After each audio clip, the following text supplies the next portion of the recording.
বিসমিল্লাহির রহমানির রহিম। এর ভিতরে এদেরকে আমাদের ভাষায় বলে জবিল ফুরুজ। তার রক্তের সম্পর্ক কে কে আছে, ছেলে সন্তান আছে কিনা, তার থেকে যারা জন্ম নিছে তারা আছে কিনা। যদি তার থেকে কেউ জন্ম না নিয়ে থাকে তখন শরীয়তের ভাষায় বলে এসাবা। ভাই ব্রাদার কেউ আছে কিনা, যদি এরাও না থাকে তখন দেখে বংশের কেউ আছে কিনা। এলে আল্লাহ এরকম সিরিয়াল করতেন না। আমরা সবাই দায়িত্ববান, কিন্তু আমাদের বোঝা উচিত যে আমি দায়িত্ববান বটে, কিন্তু কোন দায়িত্বটা আমার উপরে সর্বপ্রথম, কোনটা দ্বিতীয়, কোনটা তৃতীয়, কোনটা চতুর্থ, কোনটা পঞ্চম, এবং এক একটার পরিধি কতটুকু প্রত্যেক মুসলমানের জানা উচিত।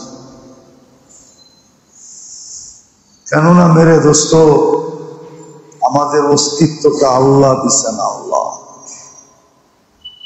আমি আল্লাহ দিছে বিদায় আমি, নাহলে আমি না। আমি না, কে দিছে? আল্লাহ দিছে বিদায় আমি, নাহলে আমি না। শুধু দেন নাই, 24 ঘন্টা সুরক্ষিত করেন বিদায় আমি। তাইলে এখন আপনার শ্বাস দিলেন, যদি ছাড়তে না দিল, দেখেন আপনি কেমন ছটফট করেন।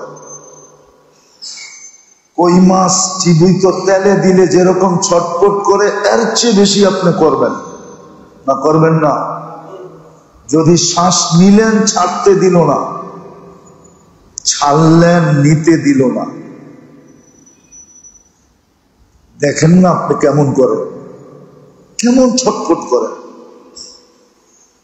তো আল্লাহ অস্তিত্ব দিছে বিদায় আমি। আল্লাহ চালায় বিদায় আমি। গুজরাটিতে একটা প্রবাদ বাক্য আছে, আল্লাহ হালায় তো হলো, আল্লাহ চালায় বিদায় আমি চলি। না চালাইলে চলতে পারতেন না। চাই আপনার শরীরে যতই এনার্জি থাকুক, যতই শক্তি থাকুক, যতই আপনি বাহাদুর হন, যতই আপনার দাপট হোক, আল্লাহ চালায় তো চলি, তাহলে চলতে পারতাম না। মাইনা নেন। আল্লাহ অস্তিত্ব দিছে বিদায়, আবারও বলতেছি, আল্লাহ অস্তিত্ব দিছে বিদায় আমি, নাহলে আমি হইতাম। আল্লাহ চালায় বিদায় আমি, নাইলে আমি চলতে পারতাম না। এক কদমও চলতে পারতাম না, এক শ্বাসও চলতে পারতাম না। কসম খোদা। আল্লাহ কি প্রমাণ দেয় না? 2-4টা প্রমাণ কি দুনিয়াতে নাই? না নাই? না আমাদের সমাজে নাই, না আমাদের দেশে নাই? প্রমাণ আছে। মানুষ স্বাভাবিক শ্বাস নেওয়ার জন্য নিজের সমস্ত প্রপার্টি লেখা দিতে প্রস্তুত ছিল। পেপারে উঠছে, পেপারে, আপনাদের মিডিয়ায় উঠছে, শুধু স্বাভাবিক শ্বাস নিবে। সে ডিগলার দিছে, আমাকে স্বাভাবিক শ্বাস নিতে দাও। অথচ যেই কামরায় সে রাখা ছিল, ওই কামরায় যতজন ডাক্তার ছিল সবাই স্বাভাবিক শ্বাস নিতেছে, কিন্তু সে নিতে পারতেছে না। ওই কামরায় অক্সিজেন ভরা ছিল, এখানে অক্সিজেন ভরা, তাহলে আপনি শ্বাস নেন কি করে? কিন্তু সে সবাইকে অফার করতেছে, তোমাদের মতো আমাকেও স্বাভাবিক নিতে দাও, আমি সমস্ত সম্পত্তি তোমাদেরকে লেখা দিব। সত্য এটাই। ওই আল্লাহ আমাদেরকে দায়িত্ব দিছেন, বোঝেন কোন দায়িত্বটা সবচেয়ে আগে। আজকে দায়িত্বের সিরিয়াল জানি না, দায়িত্ব জানি কিন্তু সিরিয়াল জানি না, কোনটা আগে কোনটা পরে এটা জানি না, এটা শিখি নাই। নবীরা এসা এটাই শিখাইছেন মানুষকে, দায়িত্বর থেকে বিমুখ করেন নাই। আপনি আর কি দায়িত্ব আদায় করেন? আমরা কতটুকু দায়িত্ব আদায় করি?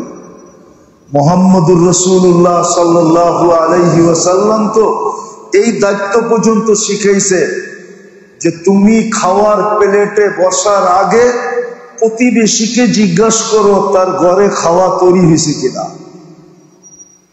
যদি না হয়ে থাকে তাহলে তাকে ডাইকা তোমার প্লেটে বসাও, এক রুটি ভাগ করে খাও। আপনি কি দায়িত্ব আদায় করেন? যেগুলোর নাম দায়িত্ব বইলা প্রচার করি, প্রসার করি, আর ছড়াইতে থাকি আর বলতে থাকি, এগুলো দায়িত্ব না। দায়িত্ব কিন্তু সিরিয়ালে অনেক পিছিয়ে। এই জন্যই আমার কথা শুরু ছিল যে আমরা দায়িত্ববান বটে, আল্লাহ আমাদেরকে দায়িত্ব দিয়ে পাঠাইছে, কিন্তু দায়িত্বের সিরিয়াল শিখি নেই যে কোনটা আগে কোনটা পরে, কোনটা 1 নম্বরে কোনটা 2 নম্বরে, কোনটা 5 নম্বরে কোনটা 6 নম্বরে। এটা শিখা উচিত আর শিখতে হবে। কেননা আপনি আমি আল্লাহ অস্তিত্ব দিছে বিদায় আমি, এটা মনে রাখেন। এই জন্য দায়িত্বের জবাব দিতে হবে। জবাব দেওয়া ছাড়া এক কদমও যাওয়া যাবে না, নড়াও যাবে না। নড়া লা ইয়াসার। 60 বৎসরের হিসাব দিতে 50,000 বৎসর লাগবে। আপনি বলবেন 60 বৎসরের হিসাব দিতে আবার 50,000 বৎসর লাগে কি করে? তাহলে আমি আপনাকে দেখাইতেছি। ডেলি 1,60,000 বার শ্বাস প্রশ্বাস নেন। মাসে নিছেন কতগুলা? বৎসরে নিছেন কতগুলা? 60 বৎসরে নিছেন কতগুলা? প্রত্যেকবার শ্বাস নেওয়ার বিনিময়ে এটাও তো নেয়ামত ছিল, ঠিক না? হ্যাঁ, কতটুকু গুণ গাইছিলেন? আল্লাহ তো এটাই জিজ্ঞেস করবে। আগে হিসাব মিলা, 60 বৎসরে কতবার শ্বাস প্রশ্বাস নিছো সেটা মিলাবে, তারপরে বলবে যে এইবার বল কতবার আল্লাহ বলছিলি। কেননা ওই ডাটা তো আল্লাহর কাছে আছে না? নাই? কিরামান কাতিবিনা ইয়ালামুনা মা তাফআলুন। যা বলি যা করি, মা মিন কওল ইল্লা লাদাইহি রাকিবুন আতীদ। যা বলি যা করি সব তো ডাটা সংরক্ষিত আছে আল্লাহর কাছে। আল্লাহ বলবে মিলা, কতবার আল্লাহ বলছিলি, কতবার আলহামদুলিল্লাহ বলছিলি, কতবার সুবহানাল্লাহ বলছিলি। কেউ কেউ বলে না কথায় কথায় আলহামদুলিল্লাহ বলার দরকারটা কি? দরকার তো আজকে বুঝবে না, কালকে বুঝবে। তোকে দাঁড় করায় জিজ্ঞাসা করবে কয়বার আলহামদুলিল্লাহ বলছিলি বল। এইবার বোঝ কেন দরকার ছিল আলহামদুলিল্লাহ বলা। করে দিয়া স্বীকারোক্তি বাড়ি করবে দরকার ছিল, তো চিৎকার দিয়া বলবে মালিক ছিল। কিন্তু তুই তো করিস, দেখ বলিস না আলহামদুলিল্লাহ, বলে এবার কি দিবি দে। সত্য এটা, মানেন আমাদের কথা।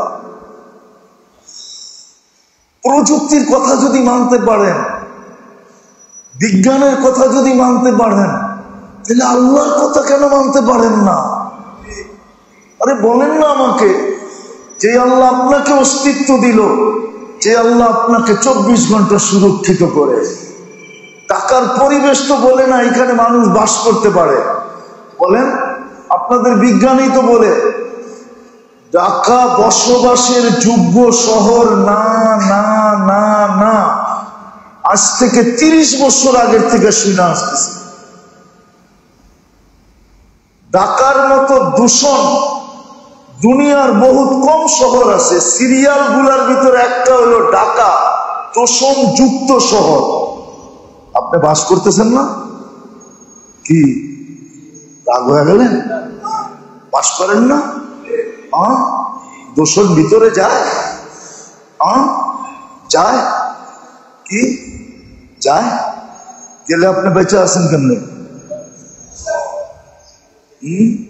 যায় মানলাম, কিন্তু আল্লাহ কাজ করতে দেয় না। যায় বটে, কিন্তু মে মাসের শুরুতে যেই গরম ঢাকায় ছিল, আজকেও তো শরীরে গরম লাগছে 46। এর আগে তো আরো বেশি ছিল। আচ্ছা, এই গরমটাই যদি শ্বাস দিয়ে আপনার ভিতরে যাইত কেমন লাগতো? শরীরে তো জ্বলতে ছিল লাইগা, ঠিক না? যদি এই গরমটাই শ্বাস দিয়া ভিতরে যাইত, ফুসফুসে যাইত, কেমন হতো বলেন? কেমন হতো? আরে বলেন না কেন? যদি ওইটাই ভিতরে যাইত, বলে না শ্বাসনালী 60% জ্বলে গেছে। আরে জ্বললো কি করে? শ্বাসনালীর ভিতরে আগুন গেল কি করে? আগুন যায় নাই, আগুনে যে পড়ছে, আগুনের তাপ ভিতরে গেছে। তাপ, আগুন যায় নাই ভিতরে, তাপ ভিতরে যায়। কেননা শরীরের চামড়া মোটা বেশি, ভিতরে শ্বাসনালী বড় সূক্ষ্ম, বড় পাতলা বেশি। এই জন্য শরীর সইতে পারছে, ও সইতে পারে নাই। যদি ভিতরে যেত কি করতেন বলেন? কি করতেন? আল্লাহ পাবেন কোনদিন? এই জন্য শিখা উচিত যে আমার দায়িত্ব দিয়া পাঠাইছে, কিন্তু 1 নম্বর কোনটা, 2 নম্বর কোনটা, 3 নম্বর কোনটা, 4 নম্বর কোনটা? কেননা জবাব দিতে হবে। আপনার পছন্দের দাম আছে, আল্লাহর পছন্দের দাম নাই। কি আপনাদের পছন্দের দাম নাই? নাম নাই? কতজনে তো সংসার ভাঙ্গা দিল, ঠিক না? আমি পছন্দ করে আনছি, আর তুমি বলো পছন্দ হয় না। উডাও গাঠি, চলো বাপের বাড়ি, যারটা পছন্দ হয় তার লগে যাও। কি সংসার ভাঙ্গে নাই? না ভাঙ্গে নাই? ভাঙছে 2-1টা এরকম।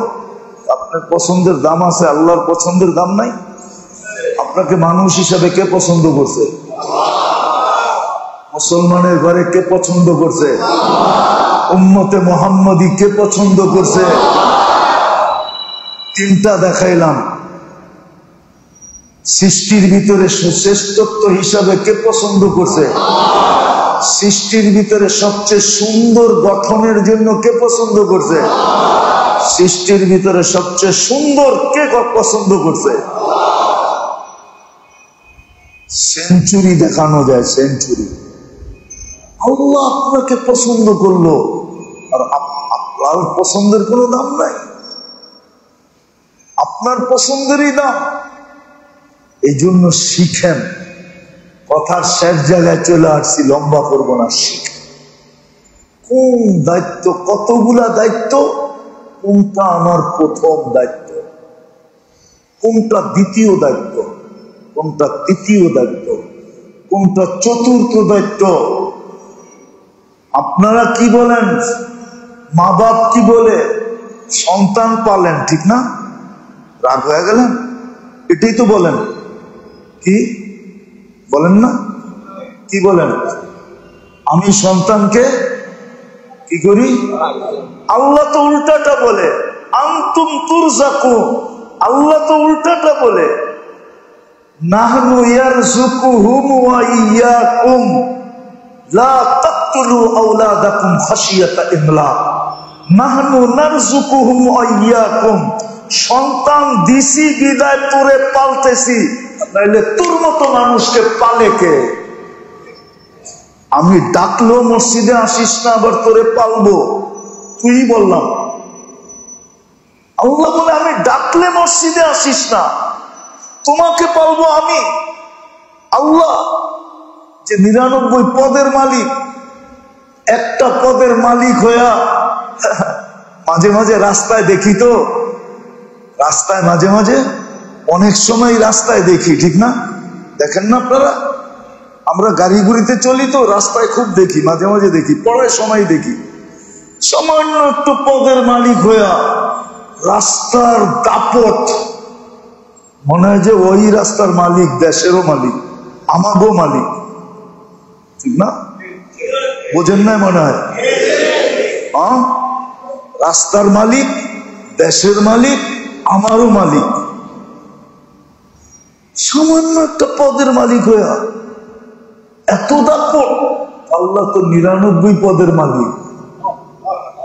আল্লাহ তো আল্লাহ না, আল্লাহ তো রহমান, আল্লাহ তো রহিম, আল্লাহ তো মালিক, আল্লাহ তো কুদ্দুস, আল্লাহ তো সালাম, আল্লাহ তো মুমিন, আল্লাহ তো মুহাইমিন, আল্লাহ তো আজিজ, আল্লাহ তো জব্বার, আল্লাহ তো মুতাকাব্বির, আল্লাহ তো খালিকুল বারিকুল মুসাব্বিরুল গফফারুল কহ্হারুল ওয়াহ্হাবুর রাজ্জাকুল ফাত্তাহুল আলিমুল কাবিদুল বাসিতুল খাফিদুর রাফিউল মুইজ্জুল মুদিল্লুস সামিউল বাসীরুল হাকামুল আদলুল লতীফুল খাবীরুল হালিমুল আযীমুল গফুরুশ শাকুরুল আলিয়ুল কাবীরুল হাফিজুল মুকিতুল হাসিবুল জলিলুল কারীমুর রাকিবুল মুজিবুল ওয়াসি আল হাকীমুল ওয়াদুদুল মাজিদুল বাঈসুশ শাহীদুল হকুল ওয়াকিবুল কবিয়ুল মাতিনুল ওয়ালিয়ুল হামিদুল মুসি আল মুবদি আল মুঈদ আল মুহয়ি আল মুমীত আল হাইয়্যু আল কাইয়্যুম আল ওয়াজিদ আল মাজিদ আল ওয়াহিদ আল আহাদ আস সামাদ আল কাদির আল মুক্তাদির আল মুকদ্দম আল মুআক্খার আল আউয়াল ওয়াল আখির আল যাহির ওয়াল বাতিন ওয়াল ওয়ালি আল মুতাওয়ালি আল বাররু আত তাওয়াব আল মুনতাকিম আল আফু আর রাউফ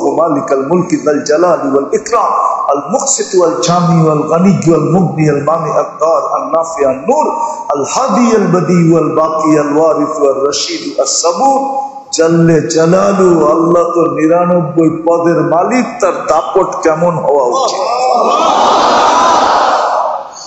এক পদের মালিক হয়ে এত দাপট, তো 99 পদের মালিকের দাপট কিরকম? আপনার পদের তো শুরু আছে, শেষও আছে, সীমা রেখাও আছে। আল্লাহ পদের তো শুরু নাই, শেষ নাই, সীমা রেখা নাই। তার পদের দাপট কিরকম? তার পদের দাপট কিরকম? রাগ হবেন না মেরে দোস্ত। এই জন্য শিখা উচিত আমার 1 নম্বর দায়িত্ব কি। আবারও বলতেছি, বাঁচার সুযোগ নেই। কেননা আমি আল্লাহর কারণে, আমি আল্লাহর কারণে বেঁচে আছি আমি, নাইলে বাঁচার কোনো কথা নেই। বাঁচান, এই জন্যই বলছে আমি তোমাকে প্রশ্ন উত্তর করব, লা তুসআলুনা আনিন নাঈম।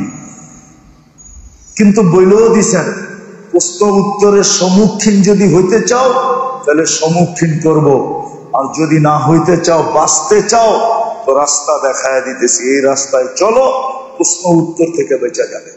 এই জন্য আমাদের প্রথম দায়িত্ব, কান খুলা শোনেন, ভালো মতে মনোযোগ দিয়ে শোনেন। আমার প্রথম দায়িত্ব আমাকে জাহান্নাম থেকে বাঁচানো।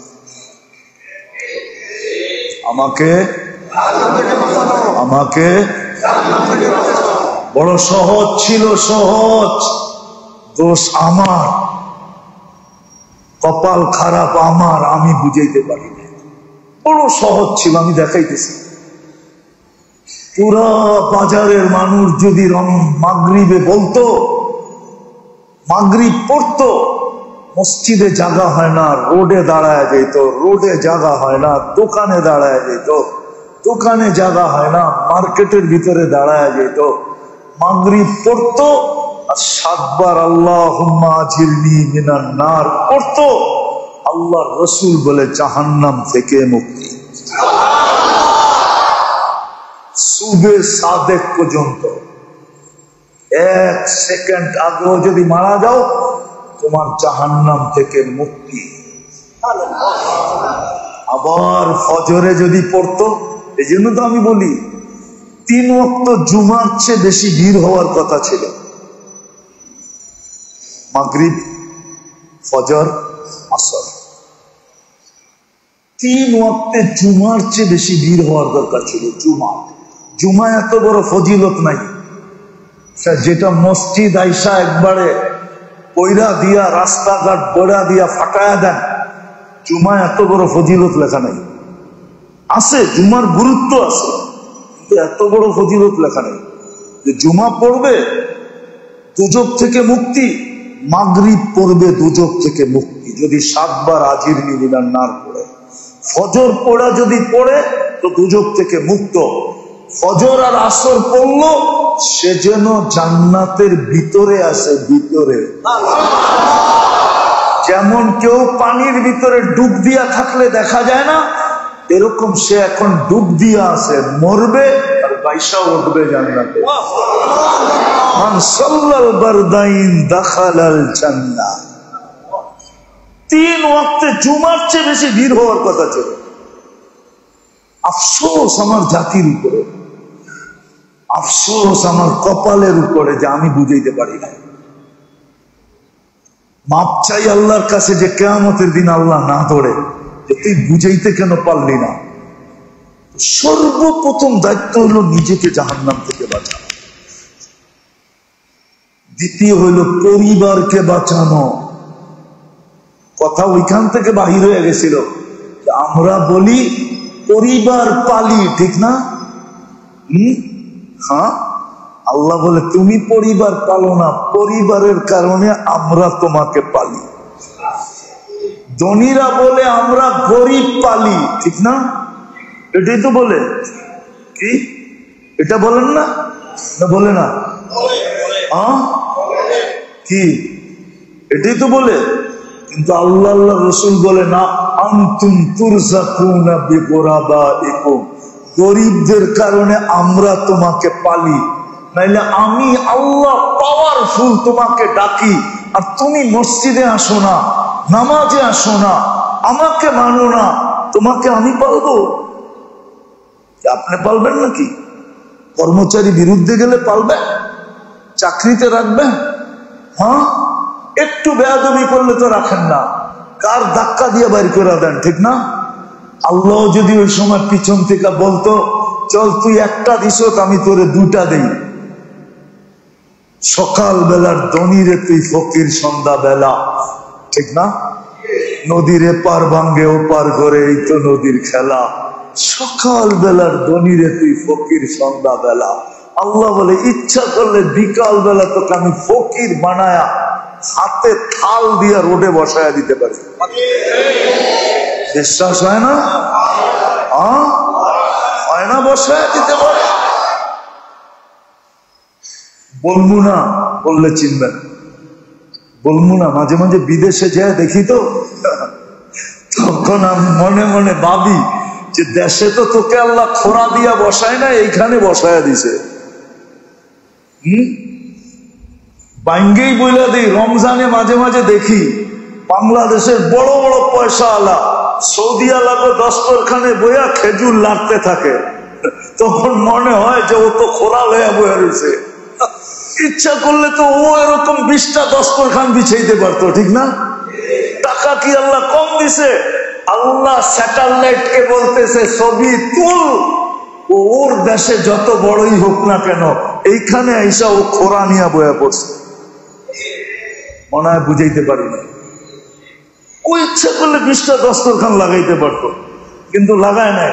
ওই সৌদি আলাগো দস্তরখানে বইয়া খেজুর লাড়তেছে আর আমি দূরের থেকে মুস্কি মুস্কি আসতেছি। আমার ভিতরে এটা খেলতেছে যে আল্লাহ এখানে না খোরা নিয়ে বয়া দিছে। আল্লাহ পারে, আল্লাহ পারে পারে পারে। কবির কথাই সত্য, সকাল বেলার ধনীরে তুই ফকির সন্ধ্যা বেলা। গরিবের কারণে আমরা লালিত পালিত, কিন্তু আমার সমাজ কি বলে? আমরা গরিব। বাপে কি বলে? আমি সন্তান। আল্লাহ কি বলে? সন্তানের কারণে তোমাকে পালি, নাইলে তো তোমাকে ফুটবলের মতো উস্তাইতাম। আমি ডাকি তুমি আসো না, আমার হুকুম মানো না, শুধু বাচ্চাগুলার কারণে তোমারে পালি। কোরআন দিছি আমি, কোরআন নাহনু নারযুকুকুম নাহনু নারযুকুহুম ওয়া ইয়্যাকুম। মা বাবাকে বলছে তোমার ঘরে পালি বাচ্চাগুলার লেগা। ধনী করে বলছে আনতুম তুরজাকুনা বিগুরাবাইকুম। একটা নিজে বলছে, আরেকটা বলছে বন্ধু আপনি বইলা দেন, আমি আর কত বলবো, আপনিও বলেন। বন্ধু বইলা দিছে আনতুম তুরজাকুনা বিগুরাবাইকুম। ও ধনীরা, সবসময় মনে রাখো যে গরিবদের কারণে আমরা লালিত পালিত, নাইলে আল্লাহ উষ্টাইতে উষ্টাইতে উষ্টাইতে বাড়ি করে দিবে। ফ্যাক্টরির মালিক বলে কর্মচারী পালি, ঠিক না? কর্মচারীর কারণে আপনার প্যারাডো, কর্মচারীর কারণে আপনার বাংলো, কর্মচারীর কারণে আপনার ক্রেডিট কার্ডে কয়েক কোটি টাকা, কর্মচারীর কারণে আপনার এত বড় সম্মান। আল্লাহ বলে কর্মচারীর কারণে তোকে পালতেছি। রাগ হয় না, আমারটা বিশ্বাস করে। এই জন্য প্রথম দায়িত্ব হইল নিজেকে জাহান্নাম থেকে বাঁচাও। এটা ফার্স্ট, 1 নম্বর দায়িত্ব। দ্বিতীয় দায়িত্ব হলো পরিবার বাঁচাও জাহান্নাম থেকে। আনফুসাকুম, এটা হলো প্রথম দায়িত্ব। দ্বিতীয় দায়িত্ব হলো আহলিকুম নার, পরিবার পরিজনকে বাঁচাও। তৃতীয় দায়িত্ব হলো আমাদের ফরজ, ফরজ দায়িত্ব।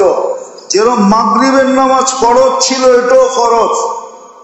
আমি যেই কটা বলবো আজকে ওই কটা ফরজ বলবো, এটা ফরজ দায়িত্ব, নফল না, মুস্তাহাব না, কিফায়া না।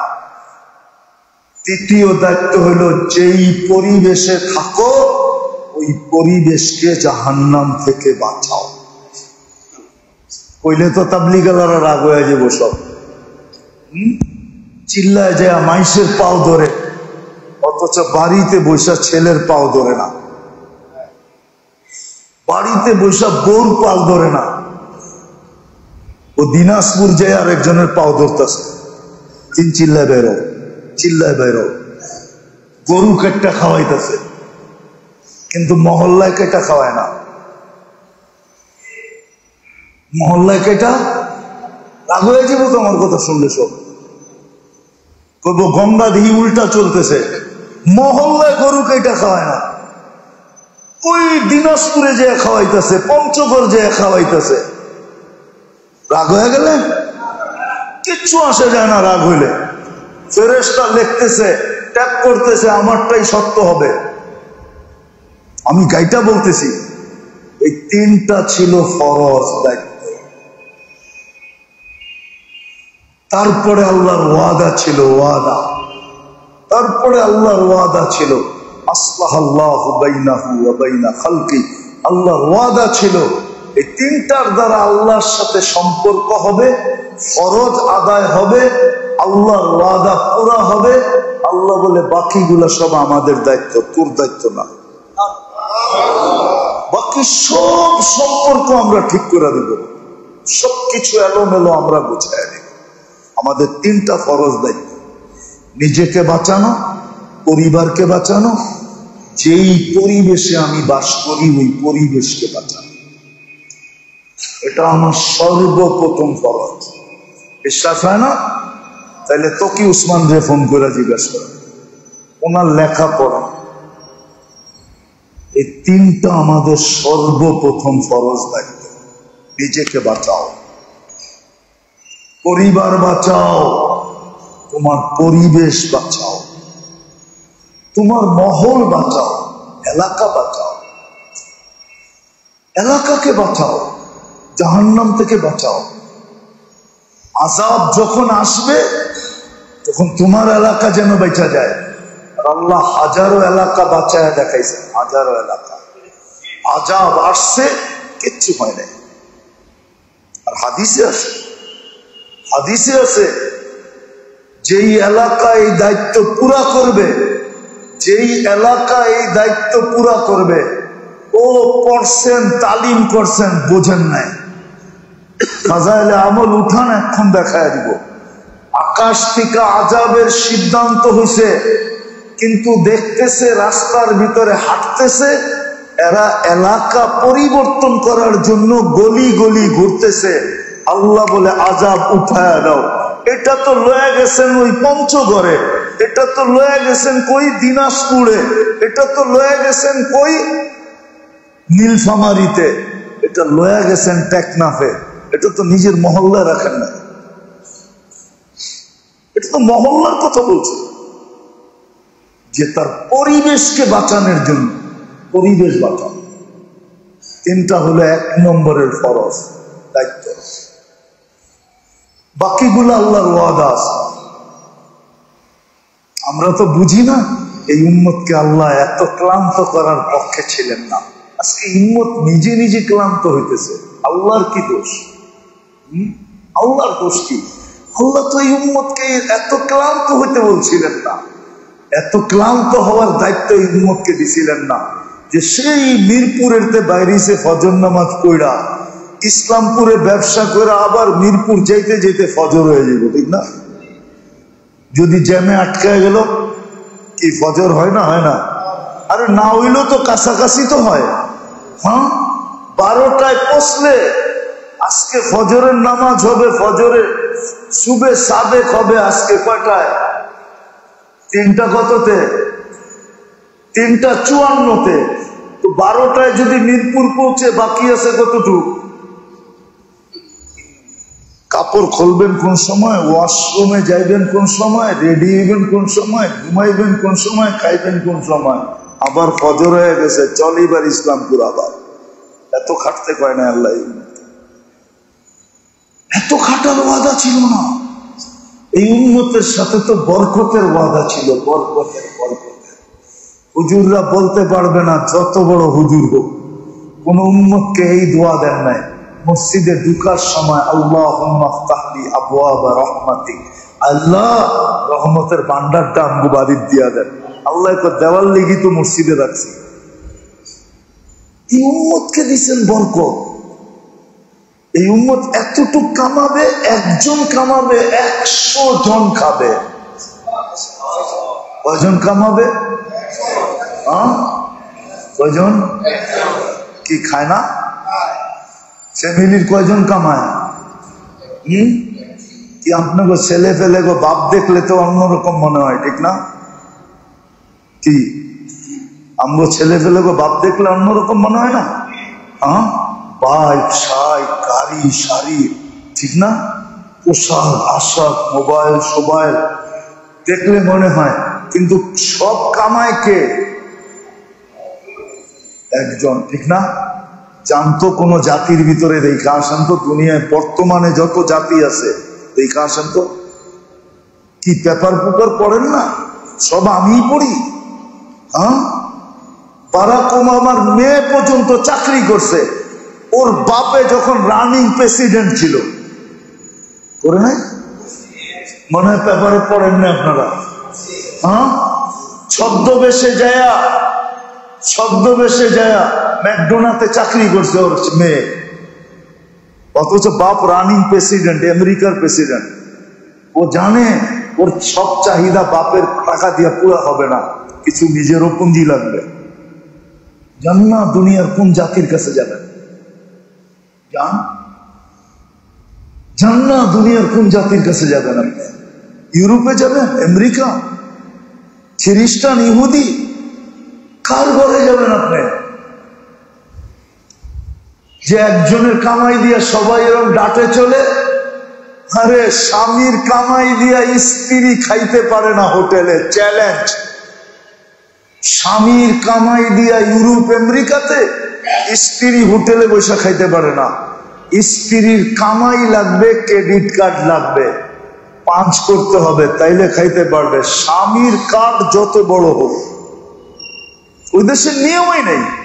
স্বামী স্ত্রীকে হোটেলের বিল দিবে না, মদ খাওয়ার বিল দিবে না। চ্যালেঞ্জ আপনার সাথে। আমি তো ঘুরে বলতেছি, আল্লাহ আমাদেরকে বরকত দিছিলেন, বরকত। এই 3 জিম্মাদারির বিনিময়ে নিজেকে বাঁচাও, পরিবার বাঁচাও, নিজের পরিবেশ বাঁচাও, নিজের মহল্লা বাঁচাও, এলাকা বাঁচাও, জাহান্নাম থেকে বাঁচাও। বাঁচানো সহজ, কঠিন না। যদি বুঝে আসা থাকে তাহলে দিলের ভিতরে গাঁথেন, আজকের থেকে চেষ্টা করেন। ওটার পদ্ধতি কঠিন না সহজ। আল্লাহ আলেম